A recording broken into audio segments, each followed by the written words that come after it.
بسم الله الرحمن الرحيم السلام عليكم ورحمة الله وبركاته الحمد لله وبه نستعين أشهد أن لا إله إلا الله وحده لا شريك له وأشهد أن سيدنا محمدا عبده ورسوله ونصلي ونسلم على هذا النبي الكريم سيد المرسلين وعلى آله وصحبه أجمعين أما بعد أيها المؤمنون اتقوا الله أوصيكم وإياي بتقوى الله فقد فاز المتقون. Muslimin dan muslimat, mudah-mudahan dirahmati Allah Subhanahu wa taala. Di dalam sebuah hadis riwayat daripada Husain radhiyallahu anhu, kata dia, sami'tu Umarah bin Ru'aibah Al-Thaqafi radhiyallahu anhu wa Bishr bin Marwan yakhutub فرفع يديه في الدعاء فقال عمارة قبح الله هاتين اليديتين القصيرتين لقد رأيت رسول الله صلى الله عليه وسلم وما يزيد على أن يقول هكذا وأشار حسين بالسبابة أو كما قال. hadis sahih riwayat Imam At-Tirmizi. Seorang sahabat yang bernama Husain, dia menceritakan, kata dia, aku dengar satu orang yang bernama Umarah bin Ru'aibah Al-Thaqafi radhiyallahu anhu menceritakan. Kata Umarah, satu hari Bishr bin Marwan berkhutbah. Farafa'a yadayhi fi du'a. Bishr ini ketika dia baca khutbah, mai tang doa, khutbah yang kedua, rafa'a yadayhi fi du'a, dia angkat tangan. Faqala Umarah sahabat Nabi ni, bila dia tengok Bishr ni baca doa dalam khutbah angkat tangan, Umarah tegur dia. Umarah kata, qabbahallahu hatainil yudayyataini al-qusayyirataini. Dia terus tegur, dia kata, mudah-mudahan Allah Subhanahu wa taala huduhkan kedua-dua tangan kamu yang pendek itu. Cerita dia macam ni. Umarah ni dia pergi semayang Jumaat di masjid. Yang jadi khatib pada hari itu ialah Bishr bin Marwan. Bishr bin Marwan ini ketika dia baca khutbah, mai masa khutbah yang kedua ada doa. Masa dia baca doa khutbah kedua tu dia angkat tangan. Umarah ni dia makmum, dia duduk dengar dia ni baca khutbah, tengok khatib angkat tangan waktu baca doa tu, dia terus tegur, dia kata qabbahallah, dia kata mudah-mudahan Allah Subhanahu wa taala akan huduhkan hatainil yudayyataini, dua tangan kamu al-qusayyirataini, yang pendek itu. Dia terus tegur macam tu. Laqad ra'aitu Rasulullah sallallahu alaihi wasallam wa ma yazidu ala an yaqul hakadha wa asyara Husain bis-sababah. Dia kata, sesungguhnya aku tengok Nabi sallallahu alaihi wasallam masa Nabi hidup dulu, Nabi baca khutbah, Nabi tidak pernah buat lebih daripada macam ni. Dia kata, wa asyara Husain bis-sababah. Kata dia, Nabi SAW hanya gerak-gerak sababah, jari telunjuknya saja masa khutbah. Tak lebih daripada itu. Maksudnya Nabi SAW masa Nabi baca khutbah, Nabi tak ada pergerakan yang banyak. Habis sangat, Nabi angkat jari aja tunjuk macam tu masa khutbah. Misalnya Nabi baca Qul huwallahu ahad, katakanlah Allah itu asa, Nabi tunjuk satu jari aja. Tidak ada aksi ataupun action yang lebih daripada tu, tak ada.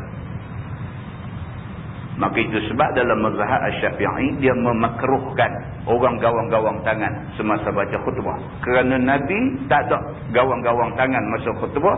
Habis sangat, jari satu aja Nabi angkat dalam khutbah dia. Ini ke pula angkat tangan terus baca doa semasa khutbah yang kedua. Ini ternyata satu perbuatan yang langsung-langsung menyalahi sunnah Nabi SAW. Hadis itu hadis sahih riwayat Imam At-Tirmizi. Tuan-tuan boleh rujuk hadis ni dalam Bahrul Mazi jilid 3. Di bawah tajuk mengangkat tangan ketika berkhutbah. Muslimin dan muslimat yang dirahmati Allah sekalian, Imam An-Nawawi di dalam mensyarahkan hadis ini, di dalam syarah Muslim, Imam An-Nawawi menegaskan bahawa Nabi sekali sahaja dalam khutbah Nabi angkat tangan masa doa, iaitu ketika Nabi khutbah untuk sembahyang istisqa, sembahyang minta hujan. Sekali saja Nabi sembahyang istisqa kerana negeri dilanda kemarau, dan dalam khutbah itu waktu doa Nabi angkat tangan. Maka kata Imam An-Nawawi, angkat tangan di dalam khutbah ini hanya berlaku ketika sembahyang istisqa sahaja. Dia kata, tidak pada sembahyang-sembahyang lain. Adapun mengqiyaskan kepada perintah hadis bila berdoa angkat tangan, itu qiyas yang tidak boleh diterima. Pasal apa? Pasal banyak tempat dalam sembahyang pun kita berdoa, pasal apa tak angkat tangan? Kita semayang, kita takbir Allahu Akbar, terus baca doa iftitah. Doa iftitah, namanya pun doa iftitah. Kenapa tak angkat tangan? Sedangkan itu doa iftitah. Dalam Fatihah, doa ihdinas siratal mustaqim. Ya Allah, tunjukkanlah kepada kami jalan yang lurus. Itu doa. Pasal apa tak angkat tangan? Masa kita duduk antara dua sujud, Rabbighfirli, itu doa, minta ya Allah ampunkanlah dosa aku. Pasal apa tak angkat tangan? Jawapan dia mudah saja, kerana Nabi tidak angkat tangan. Masa iftitah Nabi tak angkat tangan, masa Nabi duduk baca doa apa pun dalam semayang Nabi tak angkat tangan, kecuali doa penuh. Maka kerana Nabi tidak angkat, kita tidak angkat. Maka demikian juga halnya semasa baca doa dalam khutbah, tidak ada hadis yang menceritakan Nabi angkat tangan, melainkan satu hadis sahaja ketika Nabi sembahyang sunat istisqa. Maka kata Imam An-Nawawi, angkat tangan ketika doa itu hanya berlaku ketika solat sunat istisqa, sunat minta hujan. Muslimin dan muslimat yang dirahmati Allah sekalian. Maka ulama membuat kesimpulan. Kata ulama, sunat angkat tangan ketika berdoa ini ialah sekiranya doa itu semata-mata doa. Lepas semayang, lepas wirid, kita baca doa. Semata-mata nak baca doa, maka itu disunatkan angkat tangan. Kalau sekiranya doa lain, bukan semata-mata doa, doa yang masuk kerana sebab-sebab yang dalam semayang, kita ada sebut lafaz-lafaz doa dan sebagainya, maka tidak perlu angkat tangan. Kerana Nabi SAW tidak angkat tangan. Muslimin dan muslimat yang dirahmati Allah sekalian, mudah-mudahan kita mendapat satu pengajaran daripada hadis dan uraian ulama tentang hadis itu. Demikian juga Nabi SAW bersabda di dalam hadis tentang doa. Nabi kata, Udu'ullah bibutuni akuffikum wala tad'u bizuhuriha. Nabi kata berdoalah kepada Allah bibutuni akuffikum, dengan perut tapak tangan kamu. Nabi SAW kata ud'ullah, mintalah doa kepada Allah bibutuni akuffikum, dengan perut tapak tangan kamu. Maksudnya doa macam tu. Wala tad'uhu bizuhuriha, dan jangan sekali-kali kamu berdoa dengan membelakangkan tapak tangan itu. Daripada hadis sahih riwayat Imam Muslim ini dapat kita faham bahawa doa ialah macam tu. Dan tidak ada doa macam tu. Di dalam hadis tentang sembahyang istisqa, sembahyang minta hujan, Nabi ada kalih tapak tangan. Maka kalih tapak tangan itu bukan bermakna nak tolak bala. Tetapi kalih tu kerana sembahyang istisqa disuruh kita kalih benda-benda lain juga.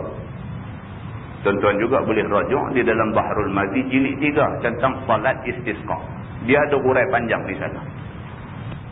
Nabi SAW ketika berkhutbah di dalam salat istisqa, Nabi SAW alih kepiah hak dia pakai, Nabi alih kain serban hak dia buah atas bau, Nabi alih baju dia lipat macam tu dan sebagainya, alih dan alih tapak tangan. Alih itu sebagai satu simbol bahawa kita nak tinggal benda-benda dulu. Kita tak mau buat dah benda salah yang kita buat dulu. Kerana dikaitkan hujan tak turun itu kerana bala yang Tuhan turun atas perbuatan jahat manusia. Maka sembahyang istisqa itu adalah sembahyang yang kita nak mengaku depan Tuhan, hak mana tak elok, tak betul dulu semua kita nak tinggal. Maka diterbalikkan. Bukan tangan saja terbalik. Kepiah, serban, baju dan sebagainya diterbalikkan oleh Nabi SAW. Maka terbalik tangan itu bukan kerana tolak bala, tapi kerana simbol kata kita terak buang perbuatan dulu. Tak mau buat dah. Itu huraian ilmiah. Huraian ilmunya begitu. Muslimin dan muslimat yang dirahmati Allah sekalian, kita tak akan dapat tahu benda ni melainkan menerusi petunjuk daripada Quran dan hadis Nabi SAW. Kita tak akan faham Quran dan hadis Nabi melainkan dengan tafsiran yang dibuat oleh Nabi dan ulama-ulama yang diiktiraf oleh Nabi SAW. Mudah-mudahan mukadimah itu memberi manfaat kepada kita semua insya-Allah. Kita menggunakan Bahrul Mazi jilid 17.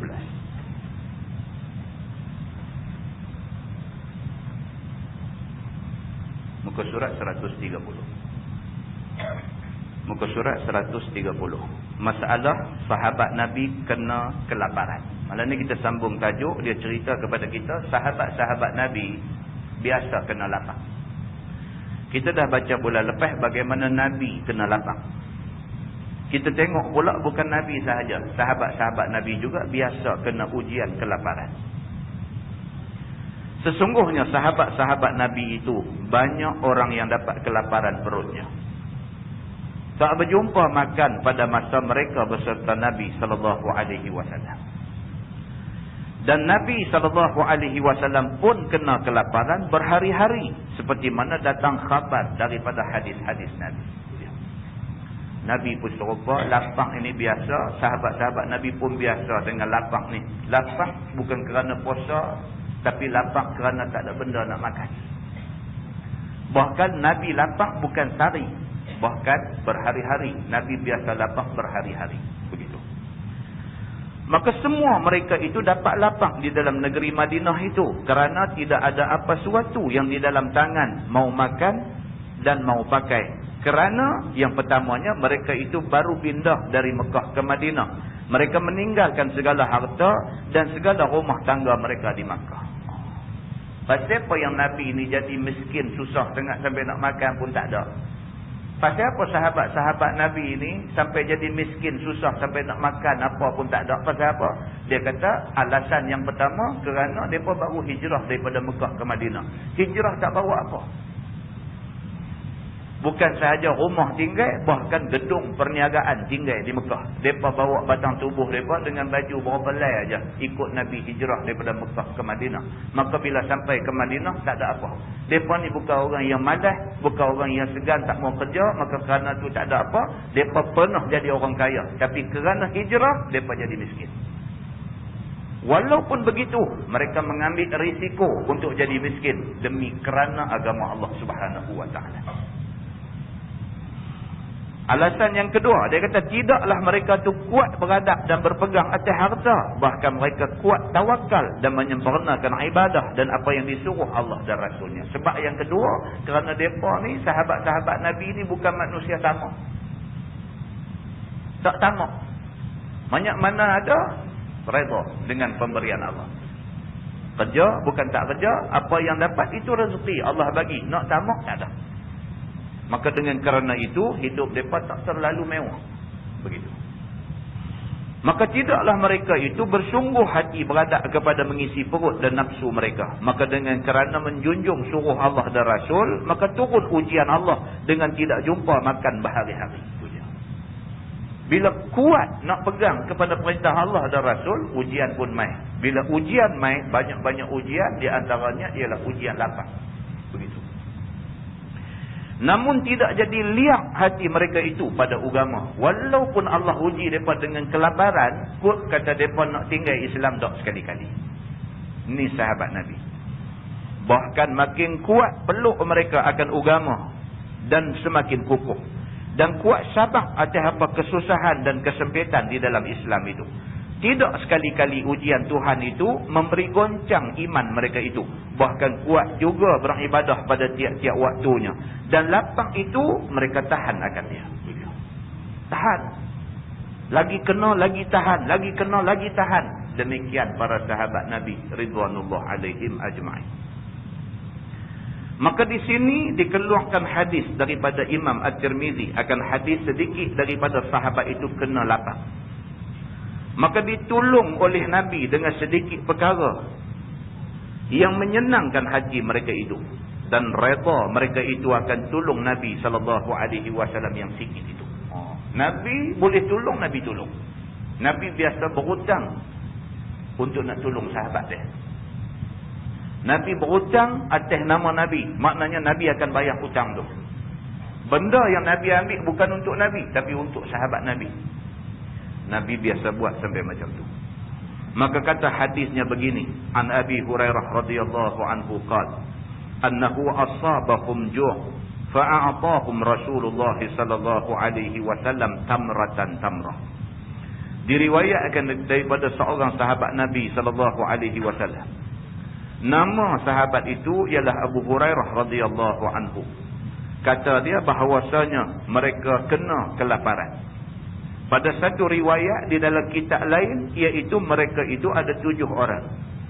Bila dilihat Nabi SAW kelaparan sahabat-sahabat itu, maka diberi akan mereka itu oleh Nabi SAW sebiji korma tiap-tiap seorang. Nabi SAW tengok sahabat lapang. Nabi tak boleh tahan. Apa ada Nabi bagi. Walaupun sebiji korma, Nabi bagi seorang sebiji. Begitu. Dan itulah yang dimakan jadi penahan lapang. Dan dengan berkat pemberian Nabi itu, memada akan mereka itu. Itu dia. Nabi bagi sebiji pun, tapi sebiji berkat cukup untuk mereka. Dan tahu tak yang dikatakan berkat ni apa dia? Saya dah terang banyak kali dah. Berkat ni ialah kalau sekiranya kita dapat duit RM200, tapi duit tu duit halal. Dia boleh tahan lama berbanding dengan orang dapat duit RM2,000 tetapi tidak halal. RM200 saja dapat, tapi cukup makan sebulan satu keluarga. Tak masuk akal, tapi itu yang berlaku. Tapi RM2,000 sebulan dapat, tak berkat, tak cukup RM2,000 tu. Heran. Dan benda ni nampak depan mata kita. Kita duk buat contoh selalu orang tua duk kerja kampung, pendapatan 4-500 saja sebulan. Anak duduk di Kuala Lumpur, pendapatan 45,000 sebulan. Anak nak beli kereta, down payment ambil kapal. Itu menunjukkan berkat dan tidak berkat. Maka dia bagi tahu di sini Nabi bagi sebiji kurma dekat sahabat. Sebiji kurma dekat sahabat tu Nabi bagi berkat. Cukup untuk sahabat-sahabat makan, dia tak lapar. Macam mana kita nak hurai tentang benda ni?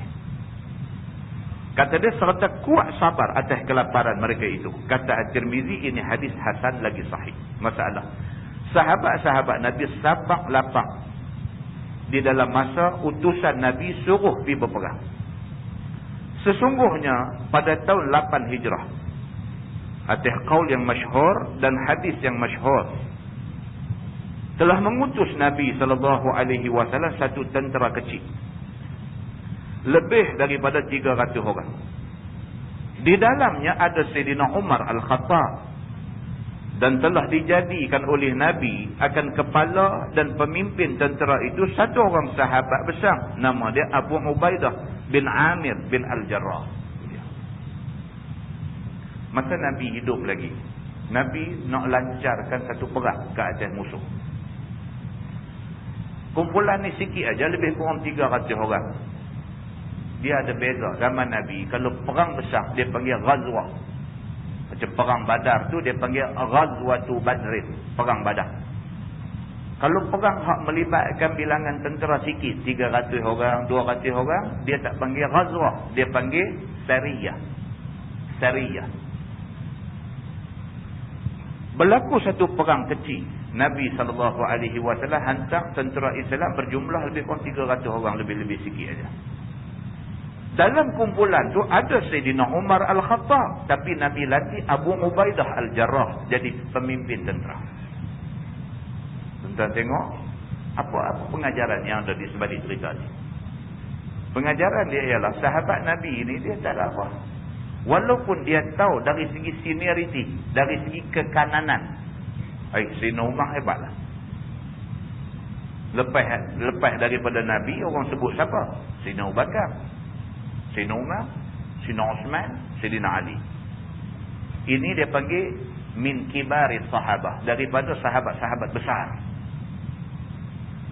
Bila nak hantar satu pasukan tentera pergi berperang, Sayyidina Umar ada, patutnya bagi siapa jadi ketua? Sayyidina Umar lah. Tapi Nabi bagi Abu Ubaidah Al-Jarrah. Nabi lantik Abu Ubaidah Al-Jarrah jadi ketua, Sayyidina Umar tak calang apa sikit pun. Tak ada apa, boleh terima. Boleh terima, tak ada masalah. Lantik siapa pun reba, pasal itu pilihan yang dibuat oleh Nabi SAW. Kita tak boleh ambil contoh macam ni. Kita duk berasa kita lah patutnya. Satu pergi bagi ke orang lain. Bercalang lah. Dia kecil hati, dia merasa. Lepas tu tak ambil lah. Kadang bukan ada apa-apa. Khalifah Yasin saja. Yang kecil hati itu Khalifah Yasin. Bukan Khalifah Amirul Mukminin. Khalifah Yasin. Malah jemaat nak buat baca Yasin. Yang tu saja. Jadi kita duk berasa kita lah. Kata dia pisau mikrofon kat orang lain. Dia jadi duduk pun tak kena, jadi senyum pun berasa tak kena, lagu nak bangkit balik saat ni orang kata apa, jadi apa mereka ni tak bagi kat aku. Kita tu bagi tahu mana, tapi dia berasa tu lain macam. Sayyidina Umar Al-Khattab duk ada dalam pasukan tu, Nabi lantik Abu Ubaidah Al-Jarrah. Sayyidina Umar tak rasa apa. Kau nak kecil hati ke, duk berasa seniority duk ada kat aku, pasal apa tak bagi kat aku. Aku dah lama dah pegang naik presiden. Jangan buat pasal. Boleh jadi masalah benda-benda macam ni. Muslimin dan muslimat yang dirahmati Allah sekalian. Tengok macam mana cantiknya sahabat Nabi. Nabi SAW latih Abu Ubaidah Al-Jarrah. Baik, dia kata maka itulah masa kena kelaparan. Waktu sahabat-sahabat yang di dalamnya ada Sayyidina Umar, ada Abu Ubaidah Al-Jarrah, ada orang-orang ni semua, waktu mereka ni turun pergi perang, Allah uji mereka. Bukan sahaja ujian perang boleh ragut nyawa, bahkan Allah uji dengan lapar sampai tak ada benda nak makan. Tuan-tuan, bila Nabi wafat, di antara nama-nama yang disebut boleh ganti tempat Nabi ialah nama Abu Ubaidah Al-Jarrah. Nama dia naik. Di samping nama Sayyidina Abu Bakar, di samping nama Abu Ubaidah Al-Jarrah naik, tuan-tuan. Siapa yang mula-mula sekali bangkit, terus bercakap, kata, aku bagi bai'ah kepada Abu Bakar untuk jadi khalifah. Siapa dia? Abu Ubaidah Al-Jarrah. Orang ramai ni duk tengok Nabi ni jaga. Oh, dia ni pun biasa dilantik jadi ketua. Umat duk ada pun Nabi bagi kat dia. Makna dia ni satu orang yang ada potensi untuk diangkat jadi ketua. Orang duk rasa dia layak, dia rasa dia tak layak. Bila nama dia dicalonkan dan nama Sayyidina Abu Bakar pun disebut, dia mula sekali bangkit. Dia kata, aku mencadangkan Sayyidina Abu Bakar dan dia terus bagi bai'ah, bagi taat setia kepada Sayyidina Abu Bakar As-Siddiq. Tuan-tuan boleh bayang berapa punya cantik hati Abu Ubaidah Al-Jarrah. Umar Al-Khattab duduk dalam satu rumah dengan sahabat-sahabat dia. Satu rumah kata, kalaulah Allah bagi dekat kamu satu masa mustajab doa, kamu nak minta apa? Seorang sahabat jawab, dia kata, ya Amiral Mukminin, kalau Allah bagi dekat aku masa tu, masa mustajab doa, minta apa pun Tuhan bagi, aku nak minta supaya bilik kita duduk ni penuh dengan intan berlian. Aku nak guna intan berlian tu untuk sabilillah. Tanya seorang lagi, dia kata, aku pun kalau Allah bagi masa mustajab doa, aku nak minta dekat Allah supaya bilik ni penuh dengan mah dan perak. Aku nak guna mah dan perak ni untuk sabilillah. Tanya semua jawab lebih kurang sama. Last dia kata, wahai ya Amiral Mukminin, wahai Sayyidina Umar, kalau kamu pula macam mana? Apa Sayyidina Umar kata? Dia kata, aku kalau Allah bagi dekat aku masa mustajab doa, aku minta apa Tuhan nak bagi, aku nak minta supaya dihantar kepada aku orang-orang seperti Abu Ubaidah Al-Jarrah, Salim Maula Abi Huzaifah. Dia sebut nama-nama ni. Tak bagi duit ringgit, tak bagi harta benda pun tak apa. Bagi orang yang boleh bekerja membantu aku untuk angkat Islam, cukup untuk aku. Di antara nama yang Sayyidina Umar sebut ialah Abu Ubaidah Al-Jarrah. Tuan-tuan, cuba tengok. Itu sebab sekali-sekali masjid ke surau ke apakah buat satu forum ke, satu apa ke, tak usah duk ambil tajuk tinggi-tinggi sangat, gayas.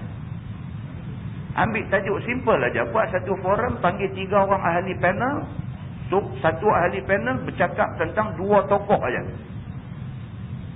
3 ahli panel, 6 tokoh. Kita angkat pada malam itu. Maka panel ni kita bagi homework kat dia. Dia kerja dia nak bercakap tentang Abu Ubaidah Al-Jarrah. Dia buat postmortem daripada kelahiran dia ni sampai wafat dia ni. Apa sumbangan dia ni untuk agama. Bagi cerita ni, biar orang yang dengar ni, dia dengar, dia boleh ambil pengajaran. Dia boleh nampak macam mana dahsyatnya sahabat Nabi berkorban untuk agama. Benda-benda macam ni, tuan-tuan, bila kita dengar, dia memberi suntikan semangat dekat kita.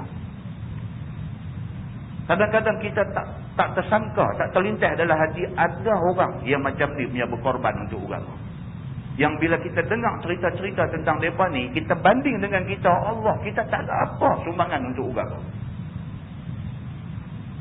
Muslimin dan muslimat yang dirahmati Allah sekalian. Dia kata, maka sampai mereka itu punya diujinya mereka itu dengan kelaparan, sampai mereka itu mengenyangkan dengan memakan ikan ambar. Dia kata, ikan ambar ni ikan paus. Allah uji mereka dengan kelaparan sampai tak ada apa nak makan. Lelai jumpa ikan paus. Anbar ni ikan paus. Ataupun dia sebut hud. Ha, waw, ta, hud. Anbar samalah. Maksudnya ikan paus. Ikan besar. Inilah awal kisahnya. Dia kata nak cerita macam mana sahabat Nabi diuji dengan kelaparan ni. Dia kata maulah disebutkan di sini serta dengan hadis yang dikeluarkan oleh Imam At-Tirmidzi. Inilah cantiknya kitab Baharul Mazi ni. Cantik dia apa? Dia bawa mai cerita, dia bawa mai hadis. Makna kita dengar, kita tahu ni bukan cerita dongeng. Ini hadis Nabi. Apa kata dia? Dia kata an Jabir bin Abdullah radhiyallahu anhu qala ba'athana Rasulullah sallallahu alaihi wasallam wa nahnu 300 nahmilu zadana ala riqabina. Diriwayatkan daripada seorang sahabat Nabi sallallahu alaihi wasallam, nama dia Jabir bin Abdullah radhiyallahu anhu. kata dia telah mengutus Nabi SAW akan satu tentera kecil. Kepalanya dan pemimpinnya ialah Abu Ubaidah bin Amir bin Al-Jarrah radhiyallahu anhu.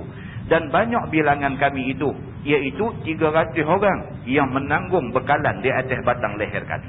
Dia kata ceritanya Nabi hantar kami lebih kurang 300 orang untuk pergi perang. Ketua kami ialah Abu Ubaidah Al-Jarrah.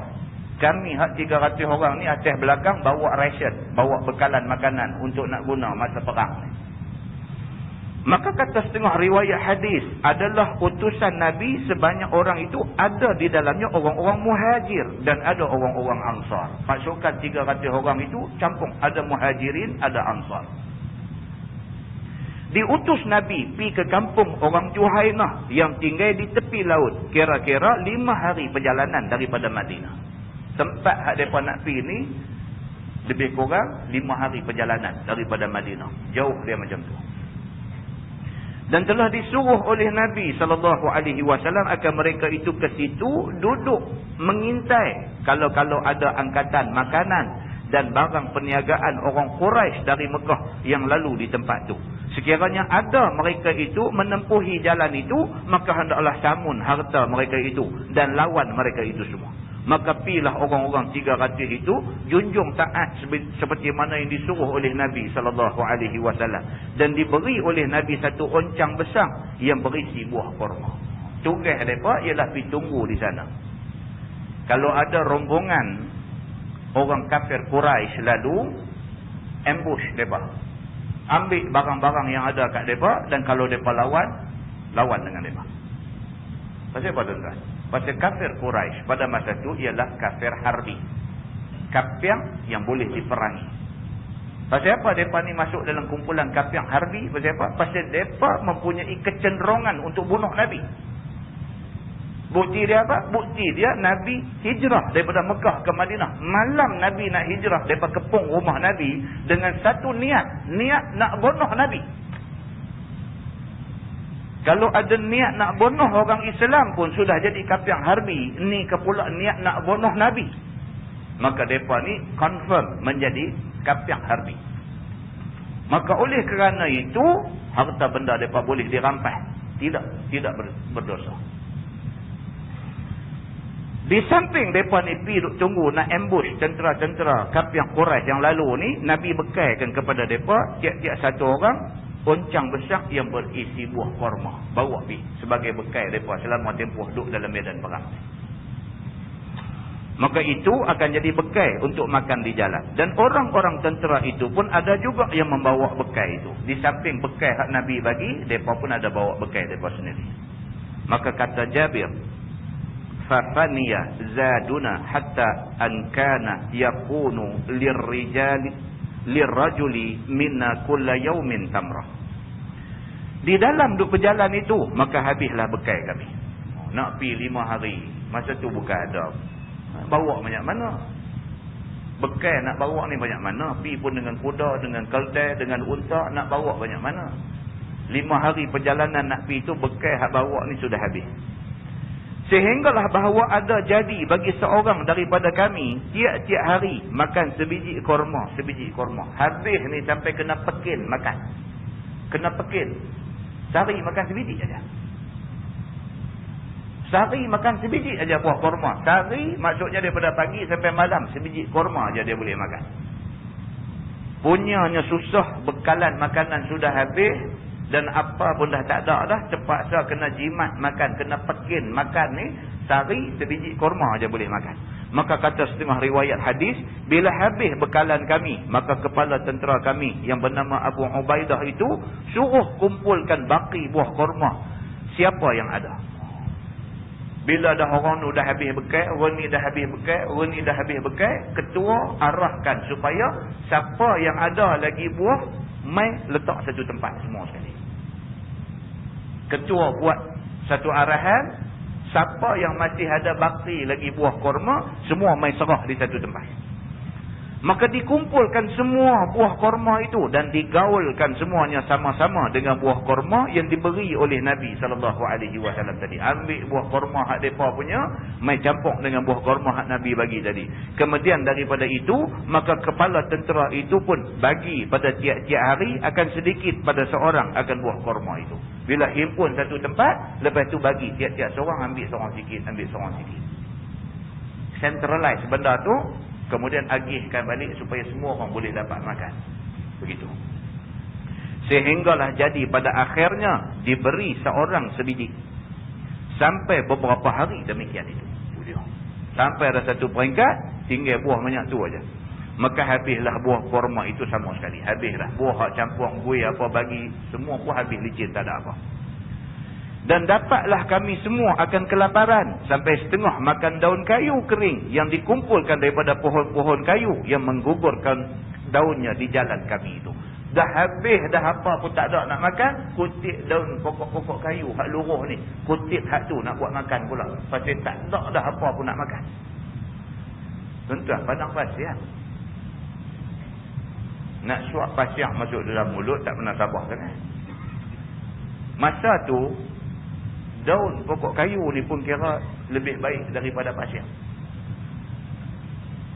Kalau cakap-cakap kita kot ni miskin susah ni, ada lagi kangkung boleh hidup gagau dalam parit lagi. Ada lagi kangkung makan pun sedap kan, renjih toyu apa kicap apa sikit, pediah dengan kangkung tu pun boleh hidup lagi. Padang pasir tuan-tuan bukan ada apa, daun-daun pokok kayu hak ada sekepin dua kepin ni kutip ambil simpan. Pasal apa? Hak ni boleh buat makan. Sampai macam tu punya susah. Iaitu direndam di dalam air, dikunyah, dimamah lalu dimakan. Ambil daun tu simpan, ada air sikit, rendam, minum air tu dulu. Air tu bagi rasa, ada rasa daun sikit. Lepas tu tinggal daun tu, pepak daun tu, kunyah-kunyah telan daun tu. Sampai begitu punya susah sahabat Nabi. Sehingga ada setengah daripada tentera itu jadi melelah di dalam mulutnya sebab memamah daun kayu itu. Itu dia. Sebahagian daripada sahabat Nabi ini sampai mulut pun jadi melelah habis. Kerana makan daun apa ke jumpa ke jalan yang ambil makan sampai melelah mulut. Demikian sahabat Nabi dulu sampai macam tu susah. Semacam-macam kerana nak bawa Islam aja. Tentu bayangkan kalau dia pilih untuk tak mau susah macam ni, duduk di Mekah jadi kafir pun tak apalah. Boleh makan sedap, duduk rumah elok, alangkah baiknya. Tapi mereka tinggal yang tu semua main ikut Nabi bukan dapat kebaikan atas dunia, ikut Nabi dapat susah atas dunia. Sampai pergi jadi makanan tak ada, sampai nak kena makan daun kayu, sampai kena melelah mulut-mulut ni kerana nak ikut Nabi SAW. Tentu boleh bayar macam mana, apa bentuk balasan Tuhan nak bagi ke mereka esok ni. Apa balasan Allah nak bagi kepada mereka yang berkorban sampai macam ni dulu. Apa Allah nak bagi ke mereka esok ni. Bila didengar oleh orang-orang yang jadi murid kepada Jabir mengkhabarkan hadis yang demikian itu. Bila Jabir bin Abdullah cerita benda ni, dia cerita apa yang jadi kepada sahabat-sahabat Nabi dulu. Bila dia cerita kepada anak murid dia, maka sudahlah jatuh muskil di hati mereka itu. Anak murid dia dengar-dengar, dia kata Tok Guru ni gelembong nampak. Tak percaya. Kan? Kalau lah dia tanyalah, kenapa tak percaya? Tak percaya. Tak percaya ni, cerita ni betul kan ni. Depa sahabat-sahabat Nabi dulu ikut Nabi sampai makanan tak ada, sampai kutip daun kayu kok jalan, sampai piduk rendam dalam air, minum air tu dulu. Lepas tu daun tu piduk mamah, piduk pepak telan, sampai mulut pun jadi berkudir apa semua ni, betul kan ni. Kan exaggerate. Allah orang kata exaggerate. Exaggerate ni maksud cerita tu satu cancar aja, tapi cerita jadi satu kawah. Cerita tu sejengkai aja, pi habang pun orang jadi sampai 2-3 depa. Depa kata Tok Guru ni, dia ni cerita macam mana? Ni pi cerita lebih-lebih kat kita. Anak murid dia ingat macam tu. Macam mana kita hari ni duk ingat lah? Kan sebahagian daripada kita duk dengar tadi, takkan sampai terang ni. Rupanya bukan kita. Zaman Jabir bin Abdullah, anak murid dia pun dah tak apa percaya dah. Tuan-tuan hari ni tuan-tuan nak cerita dekat anak tuan-tuan, pergi sekolah dulu bawa duit sekepiang. Dia boleh cerita, dia faham cerita kita. Macam itulah cerita dalam agama pun. Bila duk habaq zaman awal-awal Islam dulu, macam ni punya susah. Orang hari ni tak tergambar benda ni. Zaman Jabir bin Abdillah, mereka pun muskil di hati mereka ni. Macam mana boleh tahan sebiji tamar satu hari? Mereka pun tak boleh faham macam mana. Tak masuk akal. Sebiji buah kurma nak makan sehari. Maka inilah yang datang hadisnya begini. Dia kata faqila lahu ya Aba Abdillah wa aina kanat taqa'u tamrah min ar-rajul. Maka ditanya anak murid dia kepada Jabir bin Abdillah, ya Aba Abdillah, di mana jadi jatuh sebiji tamar itu daripada seseorang tentera itu? Yang ni apakah rasanya dan adakah ia memberi bekah pada dirinya? Anak murid dia tanya kepada Jabir ni. Mereka kata, betul kata guru. Betul ke? Dia kata, mereka hanya bagi sebiji buah kurma untuk makan sehari. Daripada pagi sampai malam sebiji aja buah kurma. Betul ke? Sebiji buah kurma boleh ke nak bagi mereka tahan badan mereka untuk nak berperang? Tanya kepada Jabir. Maka adakah dapat tahan lapang dengan sebiji kurma itu? Seperti mana datang pada satu riwayat. Kaifa kuntum tasna'una biha? Qala kunna namussuha kama yamussu as-sabi thumma nashrabu 'alayha al-ma' fatakfina yawmana ila al-layl wa kunna nadribu bi'isiyina al-khib thumma naballuhu bil-ma'i fana'kuluhu. Bagaimana ada sekalian kamu pada perbuatan sebiji kurma itu? Orang tanya kepada Jabir ni, macam mana sebiji kurma nak makan sehari macam mana? Maka jawab Jabir, adalah kami isap akan dia sebagaimana budak-budak isap susu. Pekin, nak abang kata pekin, nak makan sebiji tuan-tuan. Tak ada nak bismillah, lup masuk habis. Kalau kita lah ni, tak ada nak bismillah. Bulan puasa nak main tak hari dah ni. Lah dah Rabiul Awal. Bulan puasa lah 2 bulan lebih, 3 bulan lebih gitu aja. Bulan puasa main. Bulan puasa itu anak kita sekolah rendah kecil-kecil ni puasa sekali. Bila nak buka puasa kita tak kurma dalam pinggan tu kan. Bunyi-bunyi kata bang tu dia pegang cepuk masuk dalam mulut. Lah, kita kata bismillah dak baca dak doa buka puasa. Penyeh aja. Tak ada nak bismillah dah kawan puasa sehari dah. Kita pun kata tak apalah baca bismillahi fi awwalihi wa akhirihi. Bagi orang yang terlupa bismillah baca macam tu. Lepas tu baca juga doa Allahumma lakasumtu wa bika amantu. Ajak dia juga. Tak ada nak bismillah habis dah sebiji. Sahabat Nabi sebiji itu nak kena taruh untuk sehari makan.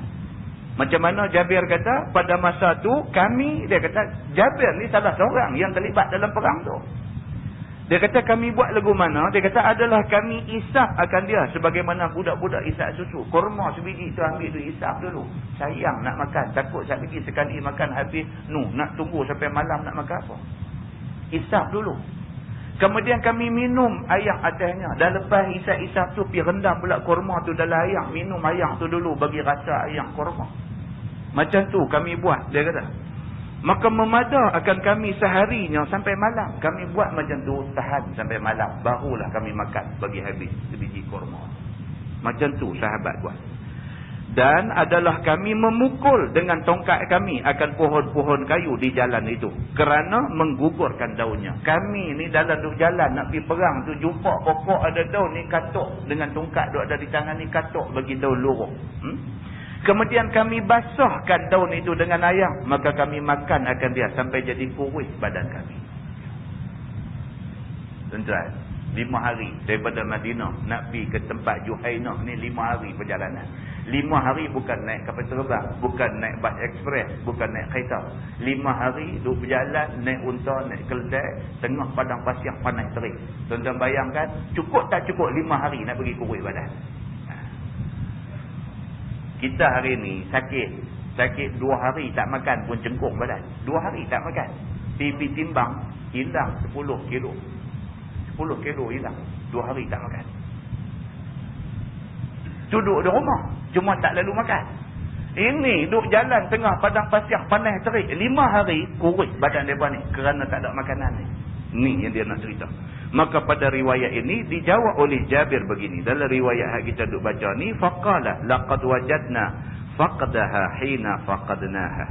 Maka jawab Jabir, demi sesungguhnya telah kami dapat bala ataupun ujian sehabis-habis lapang. Dia kata itulah ceritanya. Allah uji kami dengan lapang yang sampai macam tu. Oleh kehabisan buah korma itu pada waktu habisnya daripada kami. Kami kena uji dengan lapang, habis makanan tak ada apa langsung. Begitu. Kata dia, wa atainal bahra fa idza nahnu bihutin qad qadafahul bahru.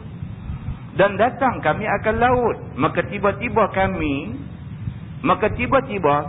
dengan seekor ikan raya, ikan paus. Maka sesungguhnya telah dibantingkan dia oleh laut. Tu dia.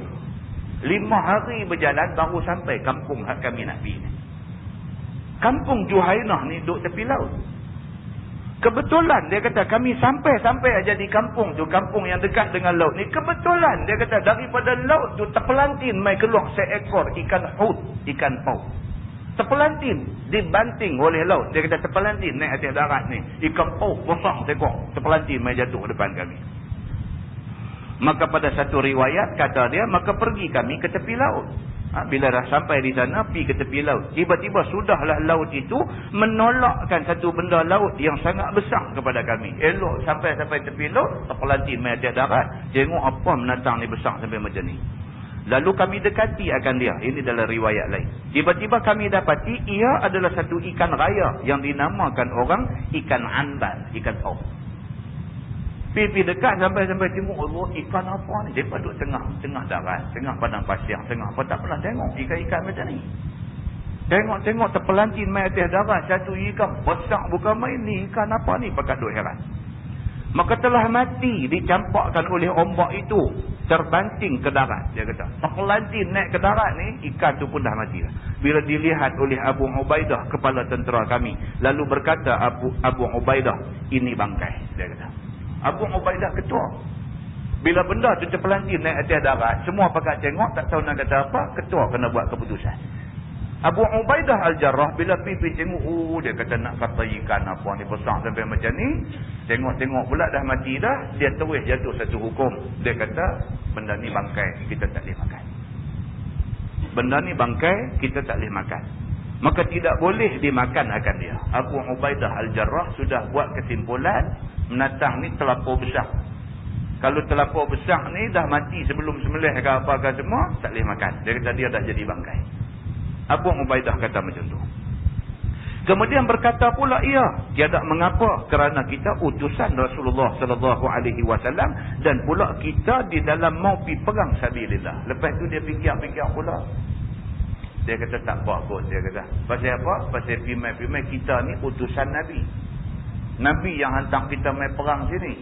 Dan kita ni pula nak pergi perang. Mudah-mudahanlah ikan ni kita boleh makan. Allah ampunlah dosa kita kalau apa pun. Mudah-mudahan kita boleh makan sebab kita nak kena makan untuk hidup. Mudah-mudahan kita boleh makan, dia kata. Dan sekalian kamu wahai tentera Muhammad telah datang kelaparan yang amat sangat. Dia kata lebih-lebih lagi keadaan kita dah ni dah jadi darurat. Dia kata dalam keadaan darurat macam ni kita boleh makan bangkai ikan ni. Dia kata macam tu. Tuan-tuan, Imam Nawawi pernah keluar satu fatwa. Kan, dia kata boleh makan bangkai orang sekiranya dalam keadaan darurat. Berlaku di negeri orang putih dulu ni yang naik kereta 4 orang, 5 orang naik kereta, tiba-tiba terperangkap dengan ribut salji ni. Terperangkap, kereta dah dilitupi salji.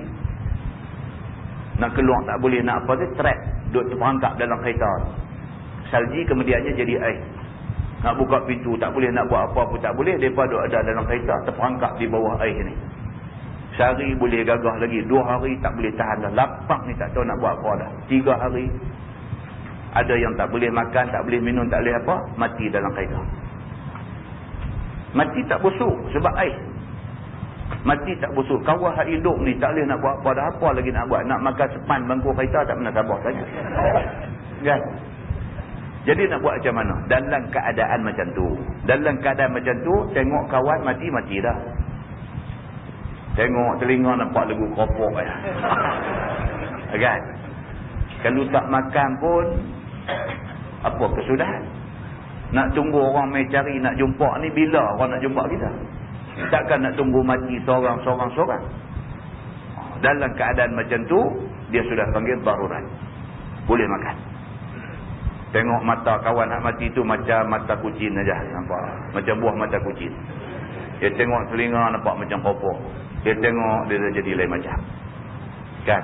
Dalam keadaan macam tu, saja-saja bila tengok telinga kawan teliok tak boleh lah. Dalam keadaan darurat tu, dia kata. Pasal apa? Pasal Islam dia ada beberapa benda yang kita nak jaga. Yang pertama, hifzuddin, nak jaga agama. Yang kedua, hifzun nafs, nak memelihara nyawa. Ini keutamaan-keutamaan yang disusun oleh agama. Baik. Jadi Abu Ubaidah Al-Jarrah bila dia tengok macam ni, dia kata kita pun Nabi yang suruh kita main ni, dan kita pun nak pergi perang sabilillah, mudah-mudahanlah makan bangkai ikan ni tak jadi salah, dia kata. Maka makanlah oleh sekalian kamu akan dia. Maka dia sebagai ketua, dia buat keputusan, dia kata kita makanlah ikan ni. Sambung hadis tu. Dia kata fa'akalna minhu 18 yauman ma ahbabna. Tu dia. Maka kami makan daripadanya 18 hari akan barang yang kami suka memakannya akan dia. Dah kata boleh makan, kami pun kebetulan duduk dalam keadaan lapang, daun-daun pokok kayu pun makan sampai meleleh mulut dah. Buah kurma itu pun duduk isak sayang nak makan sampai dah habis hujung malam baru makan kurma tu dan sebagainya. Lapang ni bukan sehari, dah 5 hari dah duduk sakit perut lapang ni. Bila Abu Ubaidah Al-Jarrah ketua, dia kata makan, dia pakat serbu pergi ambil. Dia kata makan 18 hari baru habis ikan paus ni. Dia kata makan ni, dia kata selama 18 hari. Dah makan pula, suka memakannya akan dia. Sedap pula, dia kata ikan. Itu ceritanya. Kata At-Tirmizi, bermula ini hadis sahih. Dia kata, ini hadis sahih. Dan pada satu riwayat lagi, kata dia, maka tinggallah kami 300 orang itu memakannya sehingga gemuk kami dan jadi gagah. 18 hari makan sedap balik ni. Makan, badan naik balik. Hak tadi kurus jadi ni, badan pakat naik balik. Dan hilang letih dan lemah kami. Dia jadi kuat balik lepas dia dah makan. Begitu. Dan demi sesungguhnya kami cebok daripada lekuk 2 mata ikan itu dengan pencebok akan minyaknya. Dia. Yang kata ikan paus zaman tu, biji mata ikan tu saja ambil bawa keluar. Lekuk bekas biji mata dia tu, dia duk takung satu minyak ikan duk takung dah tu. Kami boleh pergi cebok pula ambil minyak ikan tu pula untuk guna. Begitu. Dan kami kerat sekerat dagingnya sebesar seekor lembu. Ikan paus tu kerat tu sekerat sepotong tu besar seekor lembu. Potong ikan paus ni, dia kata. Dan demi sesungguhnya dimasukkan oleh kepala tentera kami, duduk di dalam lubang mata ikan itu kira-kira 13 orang. Ikan paus ni punya besar, bekas biji mata dia tadi boleh duduk cedok minyak tu, boleh masuk biar apa? 13 orang boleh masuk duduk dalam tu. Tuan-tuan nak heran apa? Baru ni Guinness Book Record apa? Malaysia Guinness Book Record ke apa-apa? Berapa belah orang tu pergi duduk celah masuk dalam kancil. Dalam kereta kancil. Masuk pergi masa hak duduk, cara duduk hak selinak, masuk duduk di tempat kaki pun duduk. Lepas tu hak lagu terbang pergi macam Superman pun ada. Tengok kolong ni nampak macam anak 9 karin. Nampak biji mata duduk tempek muka di cermin. Apalah pergi buat kerja lebih macam tu. Itu kita nak heran apa 13 orang sahabat Nabi pergi masuk duduk dalam lubang ni mata ikan paus ni, pergi duduk heran apa? Bukan teruk macam nak duduk selinak masuk dalam kancil tu, teruk lagi. Ni 13 orang boleh masuk duduk dalam lekuk biji mata ikan paus tu. Nak abangnya apa? Besar ikan paus tu. Dia nak abang yang tu. Begitu. Dia kata maka dengan senang-senang saja kami duduk. Senang-senang hak tadi 9 karin. Yang ni dia kata biji mata ikan paus tu 13 orang masuk duduk senang-senang. Duduk relax-relax. Tak gaduh besar-besar. Besar mata ikan paus ni. Kalau mata dia besar tu, badan dia lagi besar. Maka tak heranlah dia potong. Sepotong-sepotong besar seekor lembu. Begitu. Maka tak heranlah 18 hari makan baru habis. Begitu. Maka diambil oleh Abu Ubaidah Al-Jarrah satu daripada tulang rusuk ikan itu, lalu ditegakkannya. Abu Ubaidah ni sebagai ketua ni, dia kerat satu tulang rusuk ikan paus ni, dia ambil pacak naik tegak macam tiang macam tu. Kemudian dijalankannya sebesar-besar unta serta kami di atasnya. Lebih tinggi ujung tulang rusuk ikan itu daripada perdirian unta dan kami di atasnya itu. Ambil tulang tu bagi berdiri macam tu. Kemudian ambil unta main tekok, naik duduk pula atas unta tu. Tulang tu tinggi lagi daripada orang yang duduk atas unta tu. Tulang tu tinggi lagi. Nak abang apa? Nak abang kata besar ikan paus tu. Bandingan-bandingan yang dia buat dalam hadis ni nak menceritakan besar ikan tu. Dan mengambil bekal pulang kami daripada dagingnya itu. Oleh kerana tak pernah tengok ikan paus besar macam ni. Ni pertama kali ada kawan potong-potong bungkus-bungkus bawa balik. Bawa balik ke Madinah. Nak tunjuk dekat keluarga tu. Kata dia ada makan satu ikan besar ni, tak tahu nak abang. Ni dia ikan. Nak bawa balik tunjuk dekat orang di sana. Apabila sampai kami ke Madinah, maka datang kami kepada Nabi SAW. Maka kami ceritakan hal kami yang telah jadi di jalan itu. Sampailah dapat makan ikan itu. Bila balik pergi, cerita dekat Nabi. Cerita, ya Rasulullah, kami ni ceritanya susah. Bekalan makanan habis. Korma kamu bagi pun akhirnya habis juga. Sampai kutip daun-daun kering, kutip makan. Sampai ada orang yang mulut jadi luka habis kerana makan daun kering dan sebagainya. Kami sampai di kampung Juhainah tu. Kebetulan terpelantin mai daripada laut satu ikan besar ni sampai tak tahu nak abang. Ceritalah semua hak kita baca tadi. Cerita dekat Nabi. Nabi pun duduk dengar. Maka ia pun bersabda. Nabi bila habis dah dia ni cerita daripada awal sampai habis, Nabi kata ialah rezeki yang telah dikeluarkan dia oleh Allah bagi sekalian kamu. Nabi kata itulah rezeki yang Tuhan bagi. Hampa lapar dan hampa dalam perjalanan nak pergi perang sabilillah, Allah tolong hampa. Allah bagi rezeki yang tidak disangka-sangka. Duduk tak gaduh cari bot, tak gaduh tarik buka tunda, tak gaduh dia sendiri lompat mai serah diri dekat hampa. Ni rezeki Allah bagi dekat hampa. Maka adalah kamu bawa dagingnya sama-sama kamu. Nabi tanya pula, adakah hampa bawa balik sikit? Nabi tanya. Nabi kata, maka adakah kamu bawa dagingnya sama-sama kamu? Nabi kata, adakah siapa-siapa bawa balik sikit daging ikan anbar, ikan paus kata ni? Maka berilah aku mau rasa makannya. Nabi kata, kalau ada siapa bawa balik, bagilah aku try sikit. Kan, dengar apa cerita ni sedap sangat. Ada siapa-siapa bawa balik, maka dibawakan orang kepada Nabi, maka lalu dimakannya, yakni dimakan oleh Nabi SAW. Orang pun bawa main, ni dia lah ada satu orang bawa balik, Nabi pun masak-masak makan. Sedap sungguh pokoknya. Muslimin dan muslimat yang dirahmati Allah sekalian. Itu dia cerita susahnya sahabat-sahabat Nabi. Kan? Kita nak kata apa? Kita lah susah ke tak? Kan? Ramai orang hari ni hidup cakap ni, duk cerita susah lah. Saya ni susah lah, Allah uji saya macam ni, kan? Tak, tuan-tuan. Tak. Kita senang. Kita tak kaya raya, tapi kita senang sebenarnya. Banding dengan siapa? Banding dengan Nabi sendiri dan sahabat-sahabat Nabi ridwanullah alaihim ajma'in, depa lagi susah. Tajuk berikut dia kata bab ma jaa fil faqri atmanu lil ibadah. Yang ni saya tak baca, saya nak baca hadis saja. Hadis saja. Bab ma jaa fil faqri atmanu lil ibadah. Pasal hadis ni saya dah baca beberapa kali. Jadi kita go terus sekali saja. Iaitu bab yang datang pada menyatakan hadis yang membicarakan masa fakir miskin itu lebih diakui bagi membuat ibadah. Nabi kata miskin tu sebenarnya lebih lagi memberi ruang untuk kita beribadah. Walaupun kita duk ingat aku ni susah, tak ada nak buat ibadah, dah. Nabi kata kalau kaya hampa tak ada nak buat ibadah. Miskin ni hampa dah buat ibadah. Nabi kata begitu. Baik, kita tengok hadis dia. Dia kata an Ali bin Abi Talib karramallahu wajhah yaqul inna la julusun ma'a Rasulillah sallallahu alaihi wasallam fil masjid iz tala'a Mus'ab bin Umair ma alaihi illa burdatun lahu marqu'atun bi farwin falamma ra'ahu Rasulullah sallallahu alaihi wasallam baka lilladhi kana fihi minan ni'mah والذي هو اليوم فيه ثم قال رسول الله صلى الله عليه وسلم كيف بكم إذا غدا أحدكم في حلة وراح في حلة wa wudi'at baina yadayhi sahfah wa rufi'at ukhra wa satartum buyutakum kama tustarul Ka'bah. Qalu ya Rasulullah nahnu yawma idzin khairun minna al-yawm tafarraghu lil ibadah wa nukfal ma'unah. Faqala Rasulullah sallallahu alaihi wasallam la antumul yawm khairun minkum yawma idzin, atau kama qala. Hadis riwayat Imam At-Tirmizi.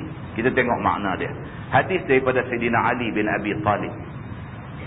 Kata dia, waktu tu kami duduk-duduk sama dengan Nabi SAW di dalam masjid.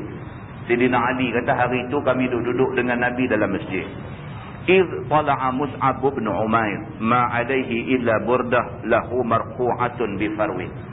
Tengah kami duduk dengan Nabi, tengok-tengok di pintu tu masuk mai satu orang sahabat yang bernama Mus'ab bin Umair. Mus'ab masuk, Nabi tengah duduk dengan sahabat-sahabat, Mus'ab masuk di pintu.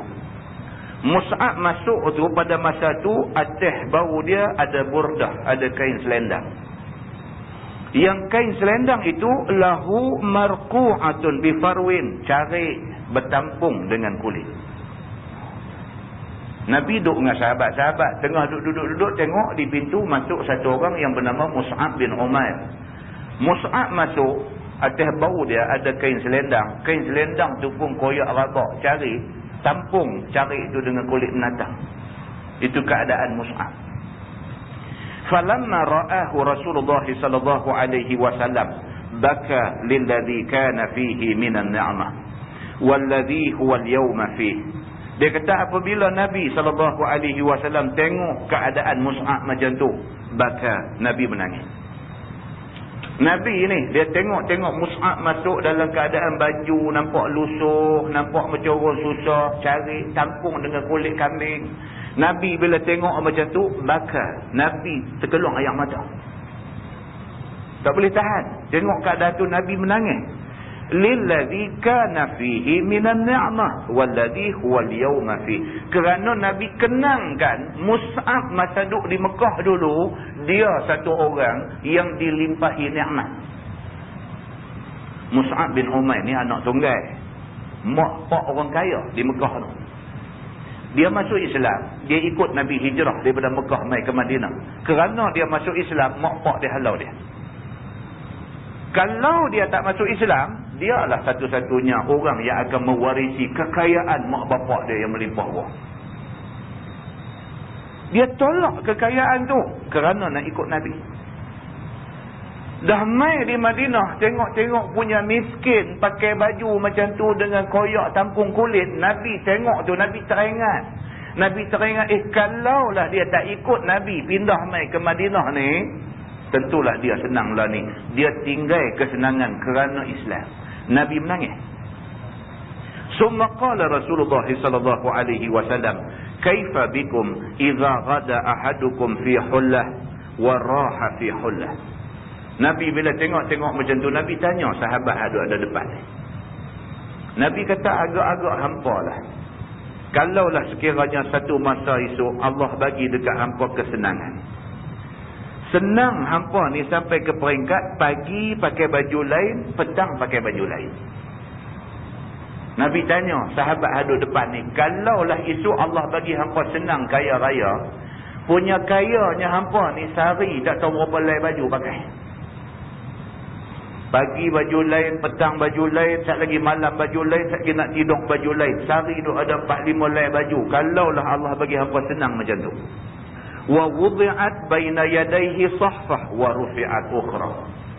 Kalaulah esok Allah bagi hampa senang sampai ke peringkat wak mai makanan depan hampa, makan, angkat hidangan tu mai hidangan lain pula.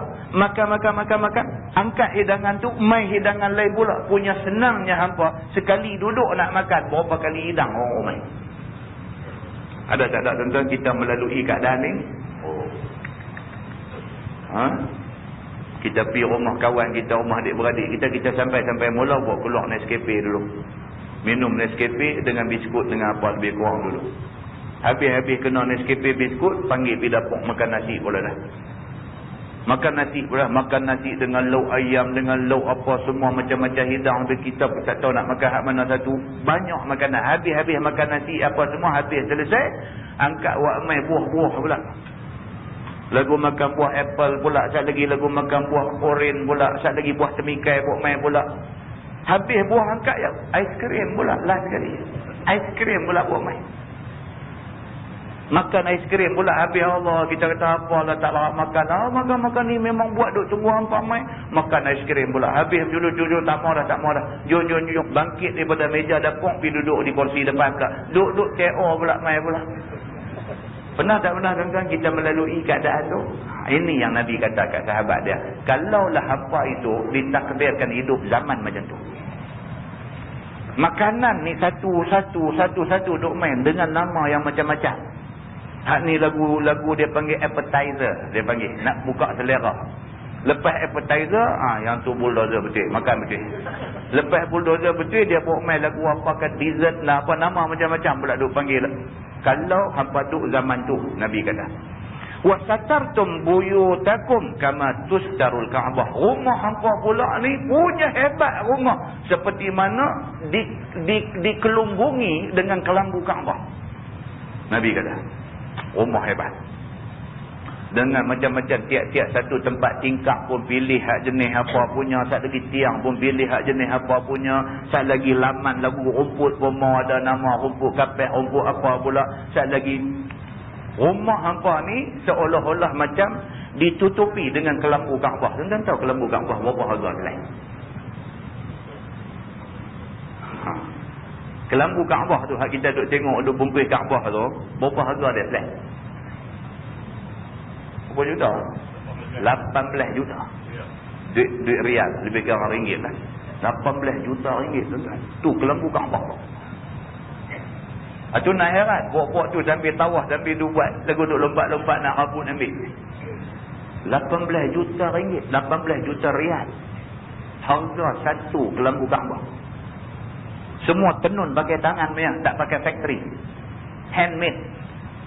Dengan kualiti benang meh dia, dengan apa? Makna kata, Nabi buat kiasan. Nabi kata kalau rumah hampa itu seumpama diselubungi kelambu Kaabah. Maksudnya setiap bahagian rumah kita tu barang mahal. Kalaulah hampa ditakdirkan Allah Subhanahu Wa Taala hidup dalam keadaan macam tu, agak-agak macam mana hampa punya ibadat masa tu? Nabi tanya sahabat dia. Qalu, jawab sahabat, ya Rasulullah, nahnu yawma idzil khairun minnal yawm natafarrahu lil ibadah wa nukfal maun. Jawab sahabat-sahabat ni, dia kata, ya Rasulullah, kalaulah Allah bagi kami macam yang kamu kata tadi, cari tak tahu apa lai kain nak pakai, apa lai baju nak tukar, lebih kerap tukang baju daripada hadap nyanyi gambar Hindustan tu. Yang tu pun tukang baju tak menang. Kita tukang lagi kasar daripada penyanyi Hindustan ni, punya duk salin baju ni. Baju tidur, cara baju tidur, bangkit pagi lagu nak semayang, nak pergi masjid semayang, cara baju semayang, balik tak lagi baju nak pergi kerja, pakai baju nak pergi kerja pun, necktie apa semua pula pergi kerja, balik petang lagu baju nak pergi duk potong-potong rumput depan rumah pula sat. Habis tu tak lagi baju nak main masjid, balik pula nak main semayang maghrib, semayang isyak, balik tak lagi baju tidur pula, berapa lai baju sehari kita pakai. Nabi kata, kalaulah sekiranya hampa dapat keadaan macam tu, macam mana? Sahabat kata, kalau kami jadi macam tu, natafarrahu lil ibadah, sudah tentulah kami ada banyak masa lapang untuk beribadah. Sahabat kata. Pasal apa? Wa nukfal maunah. Pasal kami dah kaya, kami dah senang, dah cukup dah keperluan kami untuk hidup, dah cukup dah. Duit tu ada dalam bank 1 juta. Duit tu ada di tabung haji 3 juta dah. Nak buat apa lagi? Tuan-tuan, 1 juta ambil buah dalam tabung haji. Dengan dividen dia duk bagi apa semua begitu begini. Sebulan agak-agak berapa kita dapat? Buta saja. 1 juta buah dalam tabung haji. Buah 1 juta ringgit. Sebulan dapat berapa? Kalau lagu dividen zaman ekonomi baik dulu, sebulan ada lebih kurang 8,000 ringgit. Dividen saja. Kalau lagu ekonomi tak apa cantik lah ni, sebulan 45,000 ada. 45,000 sebulan tak gaduh buat apa. Duit tu pun tak usik, 1 juta duit pokok, 45,000 ni duit dividen. Duk makan yang tu saja. Allah minta jadi tok siap masjid pun tak apa. Tak kena buat kerja apa dah. Duit tu ada dah. Tiap bulan duit tu ada dah. Duit daripada hak kita simpan tu, duit tu pun untuk makan tak habis. Duit pokok tak usik langsung. Sahabat ingat macam tu. Sahabat kata kalau kami dah kaya macam tu, tak kalau nak buat kerja apa, sudah tentu masa untuk ibadah saja. Sahabat kata. Faqala Rasulullah sallallahu alaihi wasallam. Nabi pun jawab, Nabi kata la antumul yaum khairun minkum yauma idzin. Nabi kata tak betul lagu hampa kata. Nabi kata keadaan hampa hari ni lebih baik daripada hampa jadi macam aku sebut tadi. Nabi kata. Nabi kata bohong aja. Kalau kaya hampa kena tinggal agama. Yang tu aja. Lagu kita lah ni dan main mengaji. Lagu kita lah ni. Boleh pergi kerja balik pukul 3, pukul 4 balik dan rehat zat, mandi manda, main masjid mengaji. Mengaji pun tak ada apa, cuma marah sikit bila ustaz main lambat tadi aja. Yang lain tak ada apa. Boleh duduk, boleh apa. Bila kuliah dah berjalan, kira okey balik. Tak marah apa dah. Kan? Dah okey balik. Mula je marah sikit. Kan? Ni dah okey balik. Habis pukul 9.30 habis sembahyang isya apa semua, boleh beli apa kebab-kebab apa sikit, tak pergi balik rumah, boleh sambil duduk tengok apa sikit dalam televisyen sambil makan kebab sikit. Satu sembahyang witir buat tidur. Cantik hidup kita lah ni cantik lah. Tuan-tuan boleh bayangkan, katalah minggu depan kita pergi jadi kontraktor apakah. Katalah minggu depan. Tak macam mana tidak hari bulan dia jadi lagu ikan paus tu terpelancing keluar daripada laut. Dia main rezeki macam tu. Lagu mana hidup kita? Adakah nak jadi macam ni juga? Dia dah jadi lain lah. Jadual hidup kita pun dah bertukar, dah berubah, kita dah jadi lain lah. Tak dan semua tak dan. Nak main masjid tak dan. Pasal apa? Dah dekat nak maghrib kawan telefon ni, mai tengok saat ni apa kita punya projek tadi apa. Okey aku pilih lah ni. Salin pakai baju lain pula keluar pergi tengok. Tak ada nak mengaji dah miss dah. Pergi tengok pula dengan torchlight panjang duduk suluh. Tentu ni projek mana lautan rimba mana pergi duduk suluh gitu lagu ni. Balik mai letih tahajud pun tak ada, witir tak ada, apa pun tak ada dah letih. Tak cakap bab mohon lagi. Tak cakap buat mohon lagi, jadi kontraktor janji kata sebulan boleh siap, tarik sampai 5 bulan tak siap. Buat masjid pula lagi. Jadi kontraktor tangkap projek buat masjid. Buat masjid kita janji sebulan siap, atau 6 bulan tak siap. Macam mana? Susah orang nak semayang. Kawan pergi dengan kereta pergi semayang masjid, pergi nak mengaji di masjid, balik saya kempeh tengok kena paku punca dia. Kalau projek sebulan siap tak apa, 6 bulan tak siap lagi. Ni apa cerita ni? Janji yang sebulan macam mana? Nampak? Tanu tolak sikit, tani tolak sikit, tanu tolak sikit, tani tolak sikit, kempeh kita.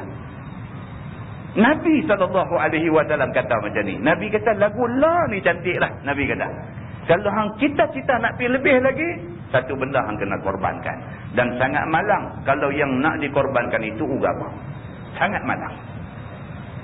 Dengan keluarga pun kena korban dah. Kalau dulu ada masa lebih dengan keluarga, dah masa dah tinggal sikit. Pasal apa? Pasal kita dah kalut dengan benda ni.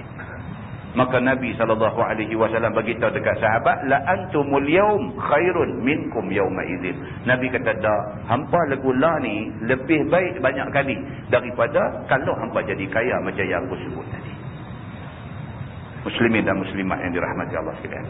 Itu hadisnya. Jadi kita tak payah baca syarah dia panjang-panjang. Kalau baca pun dia nak cerita yang tu. Nah, kita ambil yang tiba. Kesimpulan dia apa tuan-tuan? Kesimpulan dia, Islam ni dia nak suruh kita syukur dengan apa ada. Rezeki mai depan tak apa. Kalau sampai nak gadai agama kerana nak pergi cari lebih tak payah. Dah mai depan, ambil. Sampai nak kena bohong orang, sampai nak kena tipu orang, sampai nak kena, tak payah. Cakap mana ada, alhamdulillah. Islam suruh kita berusaha, tapi Islam tak mau kalau kita usaha sampai gadai agama. Islam tak mau. Selagi mana kita rasa kita ambil benda tu, kita usaha untuk dapat benda tu, tidak menggadai agama, tak apa. Tapi kalau kerana nak ambil benda tu sampai nak kena gadai agama, tak payah ambil benda apa. Agama lebih kita sayang daripada benda-benda ni semua. Nah, muslimin dan muslimat yang dirahmati Allah sekalian, mudah-mudahan Allah bagi petunjuk dekat kita, bagi akibat daripada apa yang kita baca tadi. Lepas ni kita akan masuk tajuk, dia kata bab majaa fi 'aish Nabi sallallahu alaihi wasallam wa ashabihi.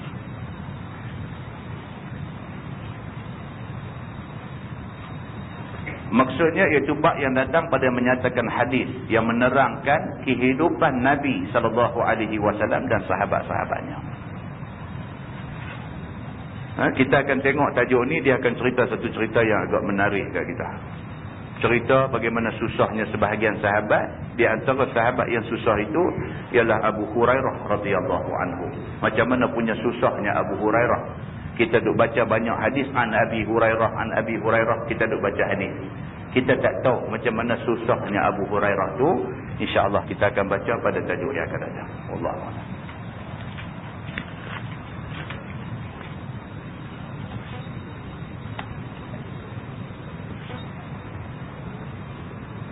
Ini yang kita duk ulas beberapa kali ni, soalan dia tanya lagi. Dia umai hadis an Abdullah ibn Ja'far radhiyallahu anhu.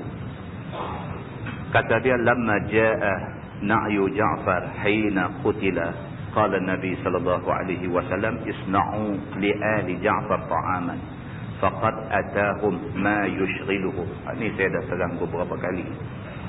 Maksudnya, tak kala datang orang bagi tahu tentang kematian Ja'far, seorang sahabat Nabi. Maka Nabi bersabda kepada sahabat-sahabat yang lain, Nabi kata isna'u li ali Ja'far ta'aman. Nabi kata buatlah makanan kepada keluarga Ja'far. Faqad atahum ma yushghiluhum. Sesungguhnya telah mai kepada mereka perkara yang menyibukkan mereka. Hadis riwayat Imam Ahmad dan At-Tirmizi. Ni kita baca dulu dah. Zaman Nabi, bila ada kematian, Nabi suruh orang lain, suruh jiran-jiran buat makan kepada keluarga yang ditimpa kematian. Dia kata dalam masyarakat kita sekarang, apabila berlaku kematian, keluarga si mati yang sibuk buat jamuan kenduri arwah. Terbaliklah. Nabi suruh kita ni bagi makan keluarga dia sebab keluarga dia ditimpa susah, sebab pak mati, sebab suami mati. Kita lah pergi tolong ringankan kesusahan dia, kita bagi dia makan. Lah ni terbalik. Dah lah pak dia mati, dah lah suami dia mati, dia pula nak kena buat makan kat kita yang tak ada susah apa ni. Dia kata hal ini bertentangan dengan hadis tadi.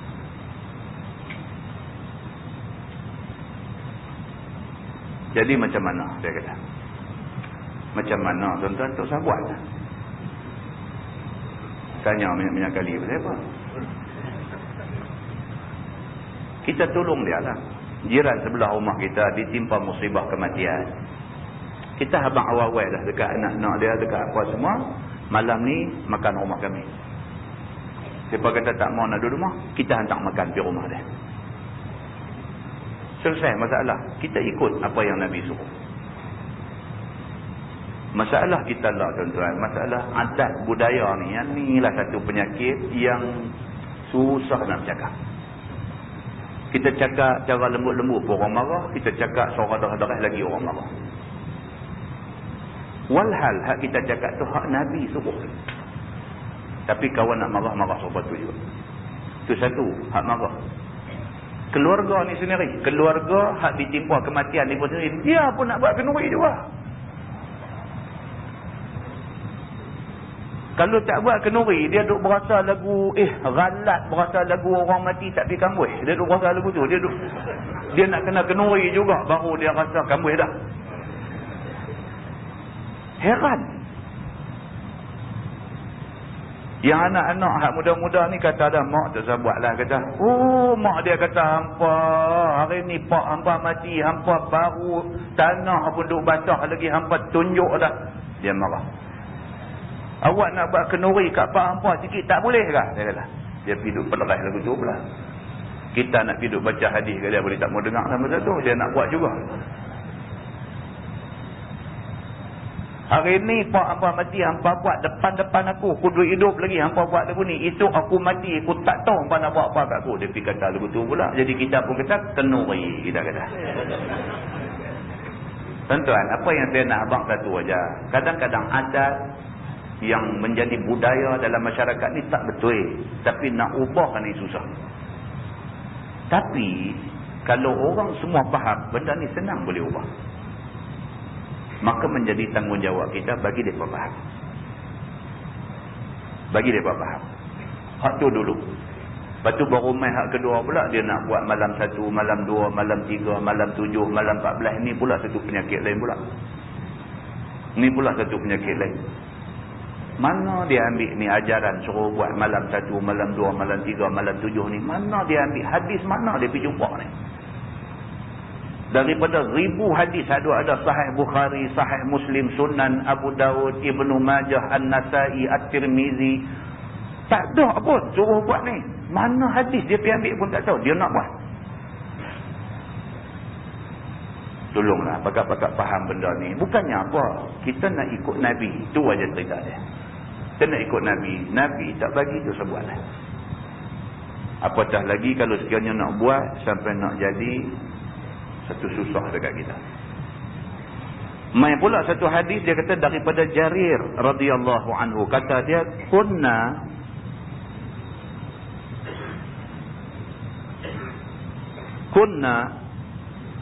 ni'alu ijtima' ila ahli al-mayyit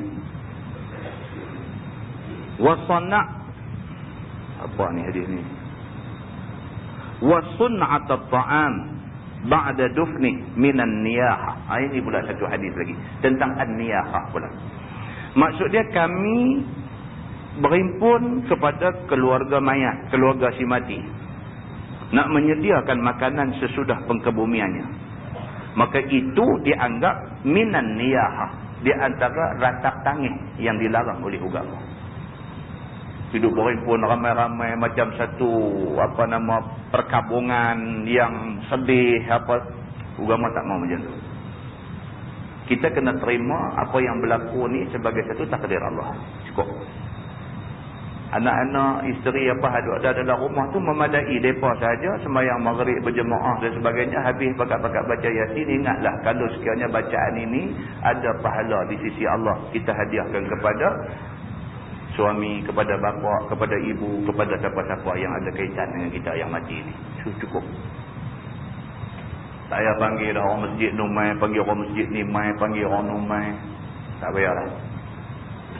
Anak-anak buat, pasti sampai kepada si mati. Buat yang pasti. Jangan buat benda yang tidak pasti. Dalam masyarakat kita pula, dia terbalik. Dia jadi ke mana? Panggil orang masjid semua pakat mai, anak-anak pakat duduk-kaduk dengan duduk buah nasi di dapur ni dengan panggil ni. Siapa ni angkat dalam buat naik ni? Mereka Quran pun tak baca, zikir apa pun tak, apa pun tak ada. Padahal mereka buat tu, Nabi kata tentu sampai. Hak orang buat ni tak ada janji kata sampai. Kalau mereka tu buat tentu sampai, mereka tak buat. Dia bagi orang hak tak pasti buat tu. Ini terbalik. Selalu kita buat begitu terbalik. Jadi dah kita jumpa ni hadis-hadis yang macam ni, ejah baliklah. Ejah balik. Kalau kita tak ubah, contoh nak tunggu anak cucu kita ubah. Kita tak ubah, anak cucu kita itu pun kata tak payah ubahlah. Pak aku dulu pun ustaz bagus juga, dia pun tak ubah. Anak cucu pun tak ubah. Anak cucu nak harap lagi cicit dia ubah. Benda ni tak boleh berhenti situ. Di samping yang kita sebut selalu-selalulah, benda ni sebenarnya menjadi susah kepada keluarga mati. Susah. Lebih-lebih lagi yang menakutkan apa dia? Jamuan makan tu diambil daripada harta peninggalan si mati. Sedangkan si mati ada meninggalkan anak yatim. Hak mati tu ada anak kecil, anak yang belum cukup umur. Anak yang belum cukup umur dipanggil anak yatim. Maka harta yang dia tinggal itu harta ada di dalamnya bahagian anak yatim. Duit tu mereka ambil buat kenuri jamu kita tu lebai masjid ni. Allah kata apa? Allah kata innama ya'kuluna fi butunihim nara wa sayaslawna sa'ira. Sesungguhnya yang depa makan masuk dalam perut depa tu nara, itu ketui api neraka. Wa sayaslawna sa'ira, dan itu depa tak ada tempat lain melainkan neraka sa'ir. Allah duk tunggu depa. Kita orang masjid, dia panggil pergi rumah dia, kita pun baguslah kenuri. Kita tak tahu, kita duk suap tu rupa-rupanya ada harta peninggalan si mati, kepunyaan anak yatim, anak dia, kita duk masuk dalam mulut. Rupa-rupanya kita duk suap, duk nampak kurma daging tu, rupanya nara. Nabi kata itu ketui api neraka. Jadi nak elak benda-benda ni semua tak usah. Tak usah buatlah, habis lah cerita. Nak buat susah tuan-tuan, nak tinggal tak susah. Nak buat ni yang susah, nak kena cari duit, nak kena cari orang masak, nak kena susah nak buat ni. Nak tinggal tak ada susah apa, tak buat lah. Tapi kita lebih suka pergi buat hal susah tu, hal senang tak buat. Bila kita cakap macam ni, akan bunyilah di ujung-ujung kampung, dia kata apa? Yang ni mazhab senang. Dia kata, ini mazhab senang. Orang duk buat sekian lama dah apa semua, mai mereka semua tak ada buat. Tuan-tuan, inilah jawapan-jawapan nakal. Yang jawab tidak bersandarkan nak apa-apa, cuma jawab menggunakan bahasa-bahasa sentimen yang orang dengar boleh terima. Nampak tak tuan-tuan? Berapa kali kita duk baca Nabi kata taraktu fikum amrain, aku tinggalkan hampa dua benda aja. Nabi kata, kalau hampa pegang betul-betul, hampa tak sesat sampai bila-bila. Apa dia? Quran dengan hadis Nabi. Dengar ni, masuk dengan hak sesat ni, kira tak tahu berapa ratus kali, berapa ribu kali dengar dah. Tapi bila mai tang ni, kita tak boleh pakai. Fa in tanaza'tum fi syai'in farudduhu ila Allahi war Rasul. Tuhan pula kata dalam Quran, kalau kamu bercanggah pendapat tentang satu-satu benda, maka rujuk kepada Allah dan Rasul. Maksudnya kepada Quran dan hadis Nabi. Mai tang ni tak boleh nak rujuk kepada Quran dan hadis Nabi, nak pedagang hak lama juga. Kan? Maka akhirnya kita ni macam itulah. Daripada dulu sampai dah lagu tu saja. Tak ada teringat nak ubah benda-benda yang patut diubah.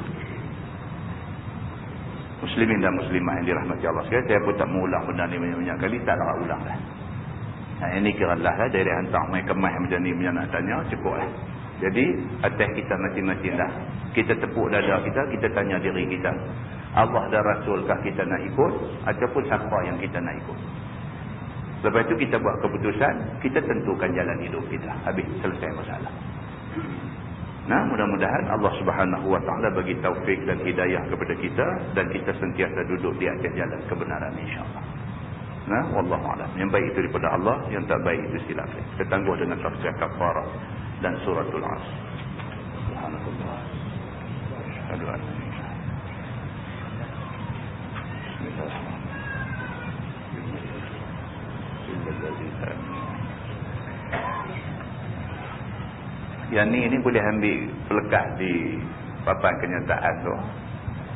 Kok ada siapa-siapa dia nak rojong, kan? Ada lah. Saya edar dah, tuan-tuan dapatkan edaran ni. Sajalah kan, kadang-kadang kita pun, kita faham dah, kita nak pergi beritahu dekat orang lain, dia duk tanya banyak, kita pula tak arti nak terang. Jadi duk terkial-kial, nak abang tak boleh, nak abang tak boleh, ambil yang ni bagi kat dia, baca. Kan, cukup.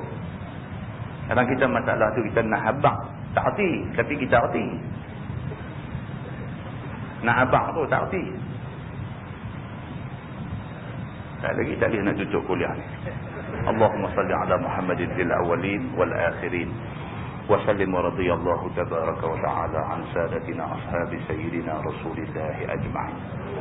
Bismillahirrahmanirrahim. Alhamdulillahi rabbil alamin. Hamdan yuwafi ni'amahu wa yukafi'u mazidah. Ya Rabbana lakal hamdu kama yanbaghi li jalali wajhikal karim wa 'azimi sultanik. رضينا بالله ربا وبالإسلام دينا وبمحمد نبيا ورسولا. اللهم افتح علينا فتوح العارفين وارزقنا فهم النبيين بجاه خاتم المرسلين. اللهم فقهنا في الدين وعلمنا التأويل واهدنا صراطك المستقيم. اللهم أرنا الحق حقا وارزقنا اتباعه وأرنا الباطل باطلا وارزقنا اجتنابه. اللهم اجعل جمعنا جمعا مرحوما وتفرقنا من بعده تفرقا معصوما.